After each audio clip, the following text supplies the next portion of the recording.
Do you carry a gun? Bad idea, says Hollywood. Countless TV shows portray good guys who try to stop crimes with their own guns as fools. Citizen's arrest. Drop your gun.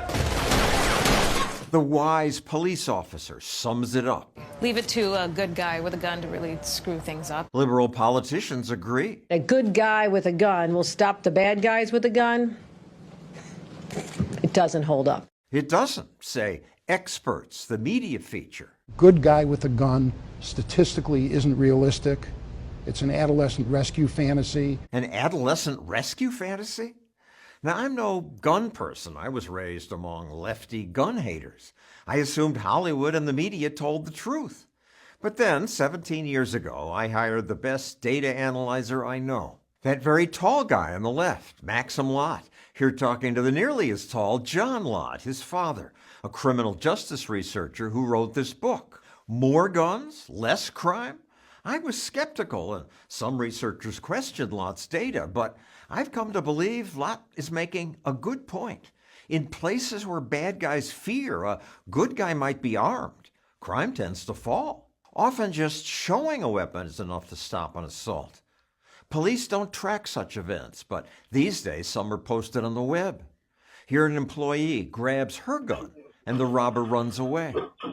And again here. 3 robbers caught on camera breaking into a home in Atlanta. The men scramble to escape as the woman chases them. When a civilian tries to stop one of these instances, they're overwhelmingly successful. So why do all these TV shows lecture us about how it doesn't work? The gun control groups brag about working with the screenwriters and the producers for the shows. This group even boasts about its partnership with Hollywood and how they're consulted on scripts. There's major star power behind an effort to rewrite the script on how guns are used in Hollywood. They think they're making us safer because they believe FBI reports that say shooters being killed by citizens is rare. Why does the FBI say that? They're simply missing a huge number of cases. For example, the FBI includes the famous Pulse nightclub shooting. At least 50 people are dead. 1 week afterwards, there was a similar attack at a nightclub in South Carolina. There, a concealed carrier took down the shooter. The thing is,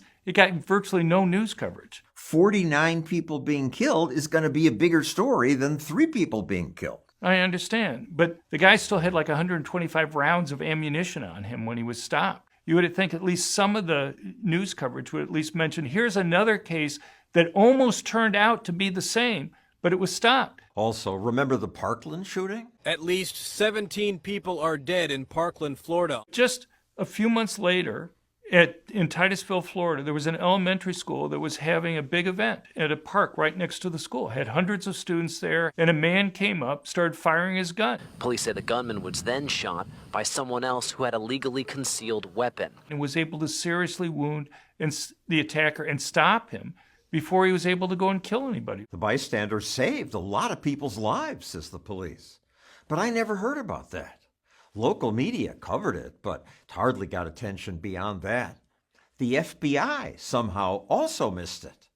At crimeresearch.org, Lott lists cases where bystanders stopped shootings, cases that the FBI often ignores, like this one. 3 people are dead, several others injured. Raul Mendez was at a party taking selfies with his pregnant wife, but then a guest at the party began firing at people. Catches me in the right side of the head.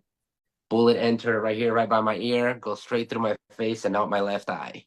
Somehow, Mendez recovered. I gained consciousness and I unloaded 4 rounds and finished them off. He probably saved the lives of a dozen people, including his wife and daughters. Prevented him from, killing those girls. You always carry a concealed gun? I always do.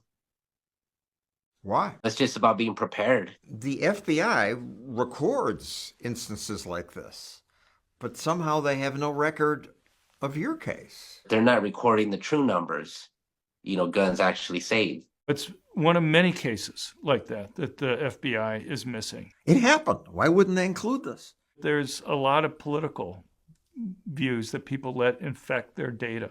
I had interactions with the people in the FBI. I had people go and tell me, well, I'm a Democrat. As a response, as if somehow that's how we determine whether or not to fix the data. The FBI, who carry guns, are anti-gun. It's just not believable. I think the people at the top, I think, are more politically motivated than maybe your rank and file FBI agent. If they think that it would go against the narrative that they want to go and push, then they'll fight you. We asked the FBI about those cases they missed. They responded, their data is not intended to explore all active shooter incidents, but rather to provide a baseline understanding. Seems like they admit their data's incomplete. But the media sure don't. This kind of outcome is rare. This is very rare. No, self-defense is more common than they say, and it does stop lots of crimes. It'd be great if we could just get all guns to disappear. But the problem is that when you go and you ban guns, it's basically the most law-abiding good citizens who obey them. Every place in the world that's either banned all guns or all handguns has seen murder rates go up. Why would that happen?